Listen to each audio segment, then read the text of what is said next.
didn't go to therapy. I didn't really want to work through my emotions. And so kind of went down a rabbit hole, and I ended up pregnant again 10 months after my daughter was born, and immediately knew adoption was what I wanted to do.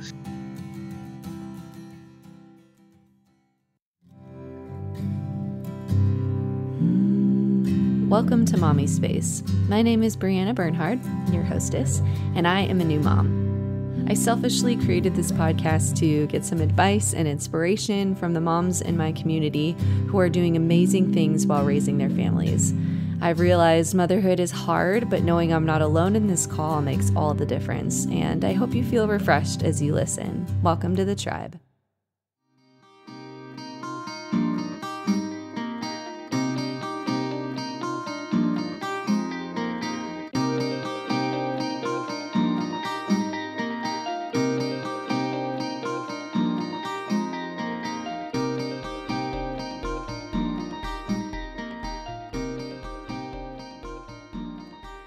Welcome to Mommy Space. This is Bree, and today I'm here with Sarah Schmidt. Welcome to the show, Sarah. Wow, your name is like a tongue twister right now.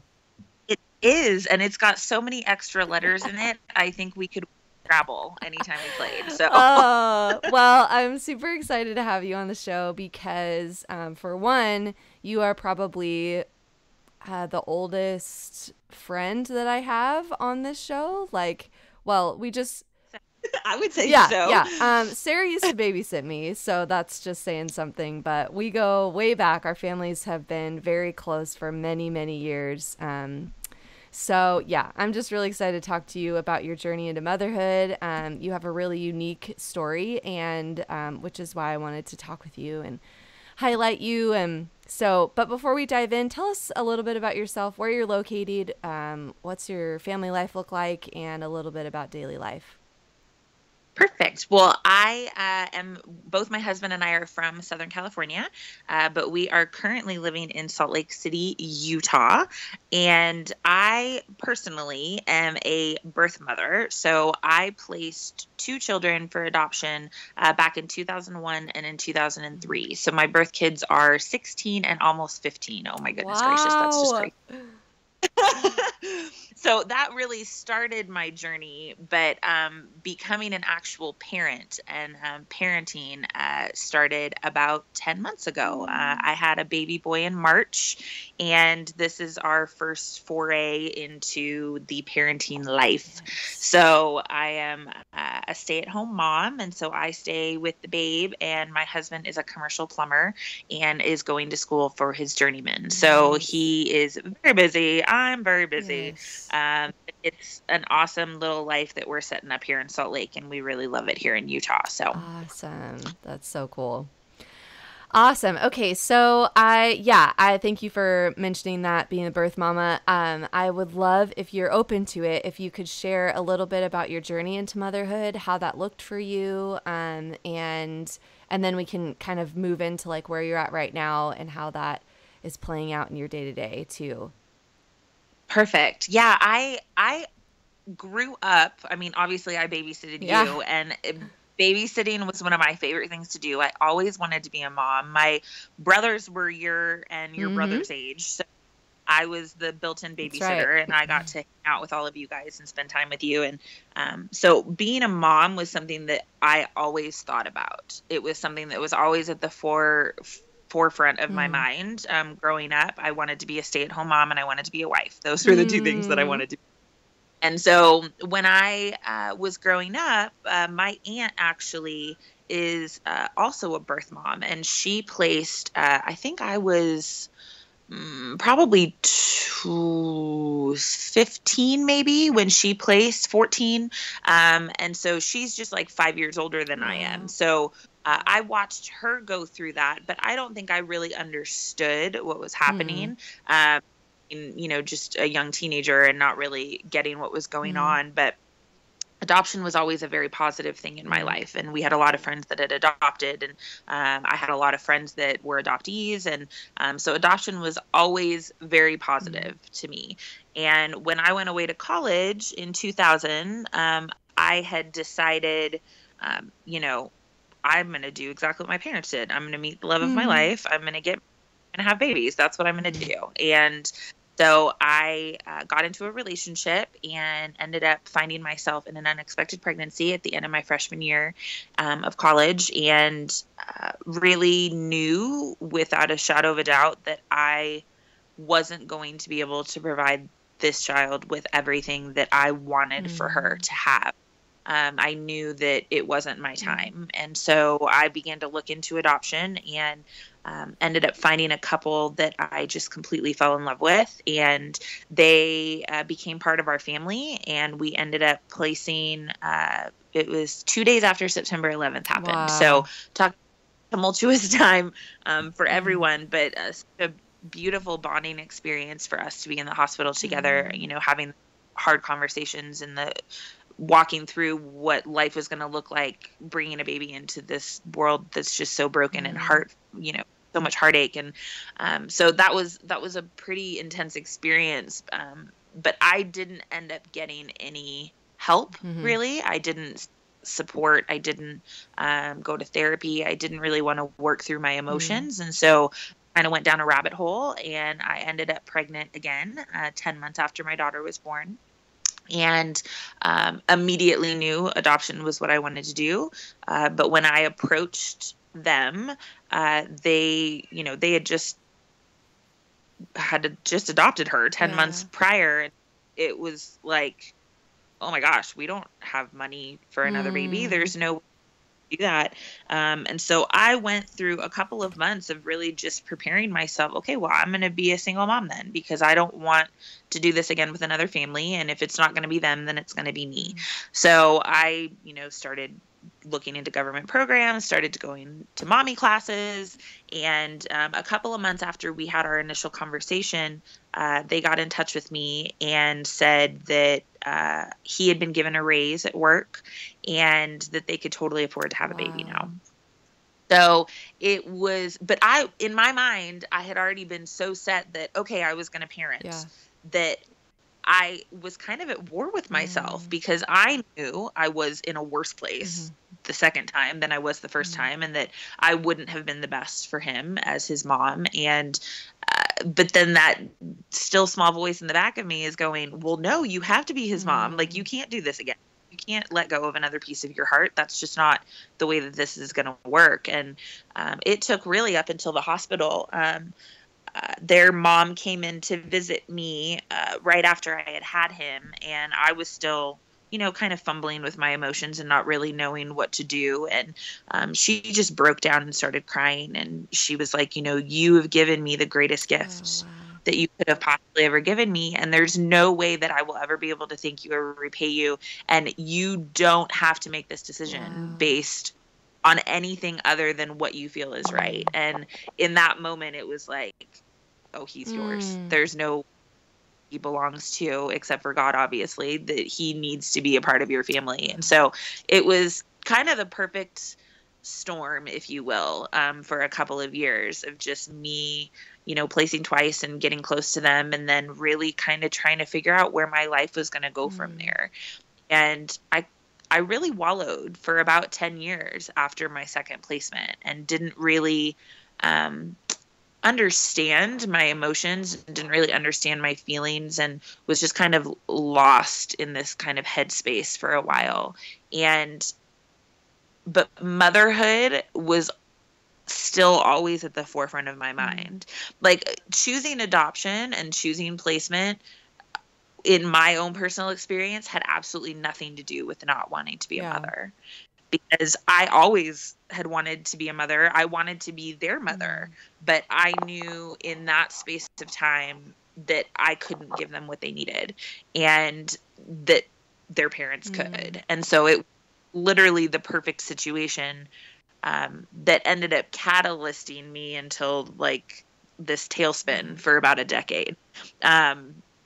But then I finally found community, and I finally found other women who were also birth moms or who were adoptive moms or who were adoptees that really helped me pull myself out of that.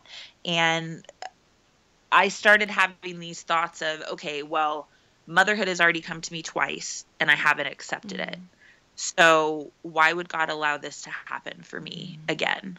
And so I really kind of not put it out of my head, but kind of guarded my heart because I had a feeling, well, maybe this isn't going to happen for me now, because I had my two chances. I had the opportunity, and now I'm in my 30s. I don't know if I'm ever going to meet anybody. I don't know what that's going to look like. And so, adoption was an interesting decade-ish for me, of really discussing with myself of what motherhood was and what it looked like, and of whether or not that was going to be something that God was going to allow me to have in my life. So it was a hard little journey that I took for a little bit, to get to this place. So, wow. I wanted to talk a little bit about, because you mentioned both of your babies at the beginning were placed with the same family. Is that a normal thing, or is that, because that feels really amazing. I have already, just for our audience, I've met your kids, I've met the family that they're with, and it's amazing how all of that got orchestrated. So could you share a little bit about that and what your relationship with them is today? Absolutely. So, when we first met, obviously, we're strangers. I'm picking them out of a hat, basically, that they're, they send in their profile and their pictures and whatnot to the agency, and I look through them. And, that whole process in and of itself is daunting, because it's what gives me the right to choose someone to be a parent, and so that whole process was heart wrenching, knowing that all of these people wanted babies, and I have one, and I can't give you all a baby. So, but reading through the profiles, and I really had a good idea of what I was wanting and what I was looking for. And their profile was the only one that I read out of probably 20 different profiles that just reeled me in. As soon as I read it, I knew that they were supposed to be in my life, and that they were supposed to be a part of this journey with me. And they have truly been the greatest gift that I could have ever asked for on this journey, because they've become family. They have truly become a part of our family. And you've witnessed that. You've seen interact with my family and my brothers, and they've truly become family. And so it was a little interesting the first 10 years, because when I was pregnant with my daughter, I told them that I really was thinking about stepping back when she turned 2 physically. I step back. And a lot of that stemmed from, I was a psychology major, and I took a lot of child psychology classes, and I didn't want her confused about, well, I know this chick is part of my family, but I didn't want to be the birth mom in the background, pay attention to me, look at me. I need the affection and the affirmation. I knew myself well enough that I was going to be that girl if I didn't step back. And so I opted to step back when she turned 2. And then when he was born, we did the exact same thing, and I stepped back once he turned 2.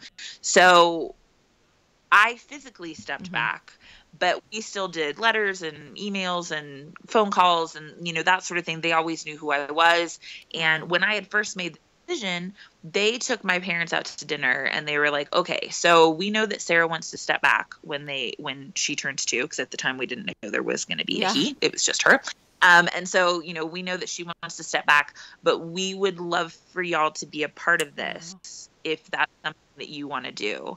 And so them having reached out to my parents and having wanted them to be a part of this process was, again, one of the greatest gifts they could have given me, because I knew that I needed to step back, but I knew that I also needed the updates, and I needed to know my family was involved, and I needed to know that they were a part of this. And so for me, it was really amazing to be able to see them with their family, and then to see them with my family, and to be able to get double pictures and double updates and, oh, well, we saw them this weekend, so let me tell you what happened. And, it was just such a joyful thing for me to be able to know that my family was involved. And it's only gotten more amazing over the years. just in the last couple of years to catch you up to now, they were in my wedding. Yes. They, their mom was my maid of honor. My birth daughter was their mom was my matron of honor. My birth daughter was my maid of honor. She sang me down the aisle while my husband played the guitar. It was beautiful. Just, the birth sons read us scriptures, and their dad did like a blessing, and it was insane. No dry eye ever. Yeah, it was amazing. It was quite the incredible experience, and they were actually some of the first people that we were able to tell that we were pregnant. So that was a crazy experience too, because thinking about all of the times that I've told them I was pregnant was like, oh my gosh, I'm actually being able to tell you guys that I'm pregnant and that this is my baby. Yeah. Like, I get to keep this baby and you guys still get to be a part of his life. And so when he was born in March, they've been so incredibly supportive, and they came out in July to meet him. And it was just a full culmination of full circle redemption for me, because here I have these two beautiful children that I sacrificed my own heart for them to be able to have a better life. And then here is my son that I parent, that they're half siblings with, and to see them interact and to see the love between them, and to see them call him little brother and accept him, as part of them. And it was just such a beautiful experience. And I feel like they were always meant to be in my life. And it was just a matter of how God was going to make that happen. So me becoming pregnant twice, obviously that was never my plan. And I never wanted that for myself. But I know ultimately that these things happened because these relationships were supposed to be formed. And now my brother works with them in North Carolina. And I'm actually flying out to Georgia to see my family in February. And we are driving up to North Carolina to see everybody. So I am so excited to see them again. Man. And it's going to be incredible and amazing. But they are truly some of the most amazing people that I've ever met in my life. And I know that they've always been meant to be a part of it. So wow. Oh, such a good story. Like I have been kind of watching this unfold from afar for many, many years, and it's so beautiful and so encouraging, and I'm really, really grateful that you're sharing this so we can share it with more mamas, because I'm sure that there are more out there in a similar situation who need some hope. So I'm always here. Yes. Now, could you share a little bit about your involvement with kind of helping other moms in this situation, and how you are kind of a person of encouragement and influence in that space now? Like, I know that you have done a lot of work with that, so I want to hear about it. Yes. When I finally reached out and got help myself, it was about 5 years ago. And that's really when I started meeting other birth moms and becoming a deeper part of the adoption triad, and wanting to learn more and experience more, and kind of immerse myself in the adoption world. And so about 5 years ago, I met who is one of my best friends now, a woman named Ashley. And she, at the time, was running an organization called Blessings in a Basket. And they would take baskets to birth moms that had just placed, and just to give them encouragement and love, and to let them know that they were, being cared for and thought of.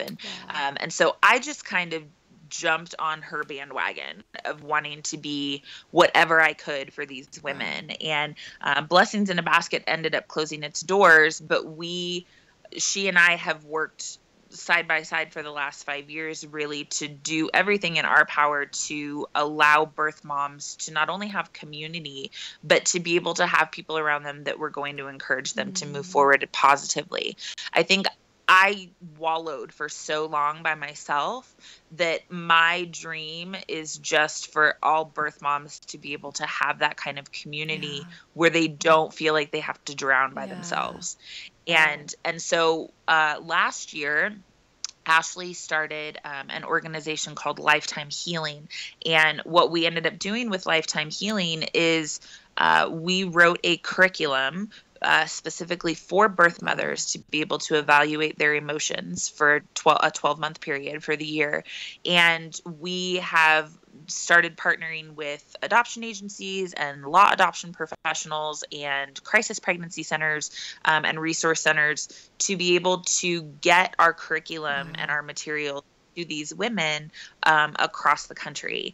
And so having just started last year, we only have, right now, I think we have 4 agencies, and we have 2 more that are coming up this year that we've already booked. So what I would love to see happen is for these women to have a safe space to come to be able to work through all of the emotions and the heartache and the hurt and the grief and the loss that comes with being a birth mother, and to be able to do that in a safe space where there are professionals and there are counselors and there are people that can give you tools to be able to move forward in this journey without feeling like you have to stifle yourself, or without like you have to close yourself off, or that your life is over and that there's not going to be any sort of life post-placement.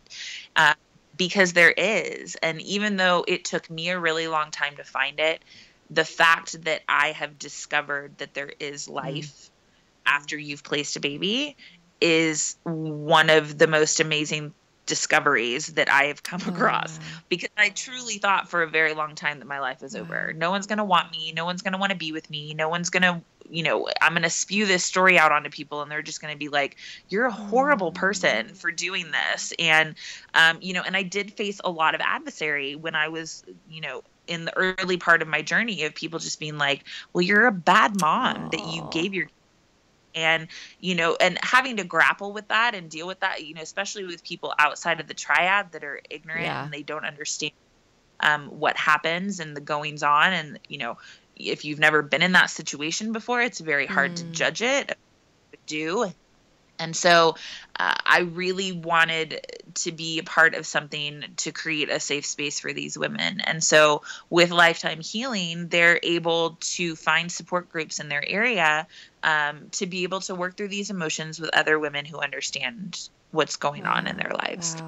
And so I really I'm a huge advocate for birth moms, and I'm a huge advocate for the adoptee voice of knowing, that there's going to be trauma to the child, there's going to be trauma to the birth family, there's going to be trauma to the adoptive family, and really diving into what that looks like and having the hard conversations and being able to say, okay, now where do we go from here?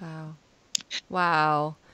That's so amazing. Now, for the people out there that are resonating with what you're saying and want to have more information, where do they go? Who do they contact? We'll add all links to the show notes too, but just a little shout out now. Yeah, I would say go to lifetimehealingadoptions.com. Lifetime Healing Adoption is the main website for Lifetime Healing, and they can find all of the information there about, how we go about getting our stuff to them, about the training packages. But it's really the website specifically is geared towards adoption professionals and agencies and crisis pregnancy centers that really want to implement this curriculum, their steps that they're doing, and into their states and into their counties. And but lifetimehealingadoption.com is the main website. And then another little thing that I'm involved in is called Big Tough Girl, and that's also through Ashley Mitchell. And she created the Big Tough Girl brand, And we do also for all women, not just women in the adoption triad, but for all women who have a story, we also do a workshop every other month on Facebook, and it's called the BTG5, and it's basically about there's each finger on your hand is a thing that we talk about, and it's 5 things that keep women stuck in their life. And so we talk about, taking personal responsibility. We talk about owning your own stuff. We talk about, staying to the business of your own business and not play the comparison and competition game. We talk about how to get through the little things. We talk about our weaknesses and how they can actually be strengths. And then we also talk about how to move forward positively. And so those are the 2 things really that I am extremely passionate about right now, aside from being Wynn's mom, of course, wife. Those are the 2 things that I'm really passionate about, is about helping birth mothers get help and helping women move forward in a positive manner. Oh, wow. That's so great. And would it be safe to say that you would be open to connecting with people if they reached out to you, like on Instagram or Facebook? Absolutely. Okay. Sunshine Bottle. You can find me on anything. Cool. So perfect. Yeah. Awesome. I'll add those things to the show notes as well, your contact information, everything. Thank you for that. Oh, cool. Okay, so I'm going to kind of rearrange my questions today because I really wanted to leave space for your story at the beginning. But yes, but I wanted to specifically ask you, because I think this will be kind of an interesting take on it, but talking about mom guilt. If you've experienced it, where you've experienced it, and how you overcome it. I have experienced it, but I think I've experienced it in a different way than most. Because of placement, I feel like becoming a mom has been a very delicate subject, because it's brought up a lot of emotions that I wasn't necessarily prepared to deal with. So the mom guilt for me comes more in the form of mom guilt about my first 2 kids that I placed, of the things that I missed, or the things that I wasn't a part of, or the things that I wanted to be there for and I wasn't able to. So with Wynn, it's like, I don't think I have guilt when it comes to him, but I feel like I have guilt when it comes to thinking so much about my other pregnancies and about what that could have looked like differently had I became a single mother. And so I think the mom guilt for me is more on the adoption side than it is on parenting side. But mom guilt, I guess it's not really guilt necessarily, but I have a very hard time leaving him places, him with people, or being away from him for long periods of time. And I think that has a lot to do with placement as well. I think that has a lot to do with, I don't want to get this baby taken away from me. This one is not going to anyone else. This one is staying with me. And if I don't have him in my line of sight at all times, something's going to happen to him. So that's really what I've been struggling with for the last almost 10 months, is this kind of not really a worry or a fear, but it's more of like an apprehension of, okay, I can't leave him with anybody, because if something happens to him and I'm not here, that will kill me. So I think the way that I've been able to deal with that, I think my mom is going to be a huge part of this when I go home to visit in the next couple of weeks, because she's really I know she's going to push me to let go a little bit. And I know that I need to do that, but with the whole emotion tornado of placing and not wanting to miss anything, I think that's been my biggest struggle. And really the main way that I deal with it is I just have to pray it out, because there's no other thing I can do as far as, my emotions are so heightened anyway. So heightened anyway, but I just that kind of apprehension of, okay, I don't want to let my kid out of my sight. I have to let my kid out of my sight, like it's part of the job. Like you can't be with them 24 hours a day, every single day of their life. And, not, you know, you can't put them under a bucket and go, okay, well, you're not going anywhere. I'm sorry. You're until you're 48 and then then we'll figure something out. But I think prayer has really helped me a lot with that. And my husband has helped me a lot with that too, because I know that he understands in a way that is completely unfathomable to me, that he understands what that looks like for me and how hard that has been to let go of the control of being able to be a part of his life all the time. Wow. I think those are really the two helpful things for me, are prayer and the encouragement of my husband. So, oh, that's so great. Thank you for sharing that. That's huge. I love it. I also love to talk about legacy. So, fast forward now, you've got your baby boy, Win, who's so beautiful, by the way. Just the sweetest little boy. But what do you... He loves watching videos of Bobby. Oh, that's so happy. That makes me so happy. Yeah. So what do you think about, like, when you hear the word legacy and what you want to leave for him? For me, legacy really comes down to living a life of open love. And I think that love in and of itself can take on so many different facets and so many different, it can look like so many different things, but I really want him to have a legacy of love behind him. And that includes his brother and sister, that includes their parents, that includes my family, that includes our family.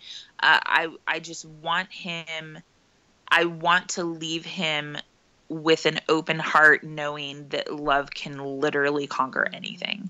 And I think that that's been something that I've struggled with over the years, because I've always wanted to believe in love, and I've always wanted, love to find me, love to be in my life, love to come to me. But I think I held on to it so tightly that it was very hard for me to actually find, because I wasn't looking where I needed to be looking. And so I want to teach him to look to Jesus and what that love looks like, and what love he showered on other people, and that love is something that can transcend everything. And that if you have that love in your heart, that you can expound on that, and that you can pour that out onto other people. And that love looks like standing up for other people. It looks like showing up for other people. It looks like being there for other people. There's just so many different ways that you can show love. And I want to teach him all of these different ways to show love to others.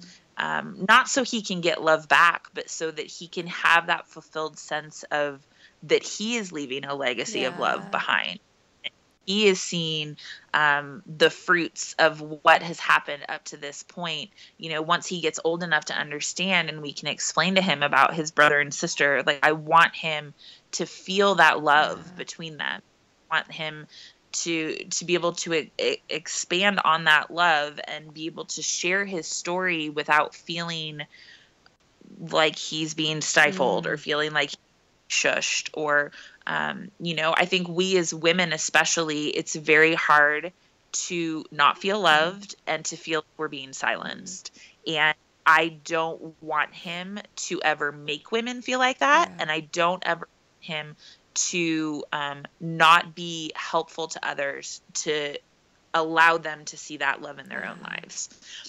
So it's really important to me that he has a legacy of love, and that he has a legacy of learning to respect women, and learning that women have an unbelievable power inside of them that many of them can't see for themselves, and for him to be an encourager of that love in others. I think that is the biggest thing for me. Wow. Well, if I know anything about you and your family, he is set up for success for sure. That's so beautiful. I love that. Oh, well, this has been so good, and I'm sad we have to wrap it up, but yeah, I like to end with a couple fun questions. Okay, so the first would be, is there a product right now for yourself or for your baby boy that you feel like you could not live without? Oh gosh. I am obsessed with the footy Oh, pajamas that have zippers yes. and snaps. Oh my goodness gracious. Oh, Changing diapers is so much oh yeah. easier with zippers than with the snaps. 100%. Um, but honestly, my favorite thing that we have is our sound Mm, machine. That is literally probably the best thing that we have ever mm. purchased. And it was like 20 Yep. bucks on Amazon, and it has all these different settings, and we listen to the ocean every night when we go to sleep. Oh, So it that's probably my favorite thing that we've gotten, and something that we're going to use yes. for probably. So, but zipper footy pajamas and sound machines, those are probably my two favorite Those are things. probably real close to mine as well, I have to say. Those are so good. Oh, good. Okay, cool. And then do you have a favorite family holiday tradition you share with your family now or your family when you were growing up that you want to continue? It's kind of a both, because it started out as my Mm-hmm. family, and now we've transitioned it into, we had our first Christmas with Win, and so we got to do it together. But my favorite Christmas tradition is to do Christmas Eve candlelight service at church, and then to come home and to open pajamas that we wear that night. Yes. That is my absolute favorite. And my parents transitioned that onto us this year, and sent Win his first pair of Christmas pajamas. Oh, They're way too big for him right now, which I love because I need him to grow into yes. things. But I love that we carried on that tradition, because Christmas pajamas has been my favorite tradition forever. Yeah, that So, is such a good one. So sweet. yay. Awesome. Okay, and then the last thing, I'm gonna switch this one up a little bit because I feel like, well, you've already shared so much like encouragement and advice. I feel like to so many, but what would be a piece of advice you would leave to a mom who has maybe a birth mom who has given up a baby or is thinking about that and needs some encouragement for like what's gonna happen afterwards? I would say for women who have placed for adoption, my greatest advice would be to get plugged in, to find a community, to find people that understand what you're going through, and to really dive into your emotions and to allow yourself to feel through Mm. things. I think that was my biggest struggle, is that I didn't allow myself to feel things out. And because of that, I just shoved everything down.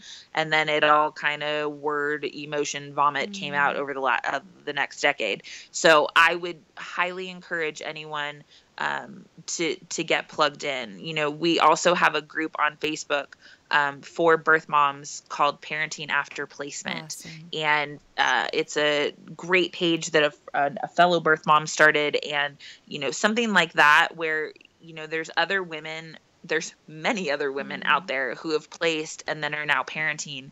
And to be able to find women who understand those emotions is probably the greatest encouragement Mm. I can give to someone. Wow, that's awesome. Perfect. I can't wait to share this. I'm going to put all of those connection places, links on the show notes. So if you're listening right now and want to go find it immediately, you can find it there. But Sarah, thank you so much for this. This has been so valuable, and I'm really honored that you would come on and share your story with me for this. Thank you. I am so thankful for you and for everything that you're doing. And I love watching you be a mom. It's Oh, such a joy to start. Having changed your diapers, it's kind of crazy to think about you being a mom. But I loved watching your journey. So thank you so much for allowing me to be a part of oh, this. yes. Love you. Thank you. I love you.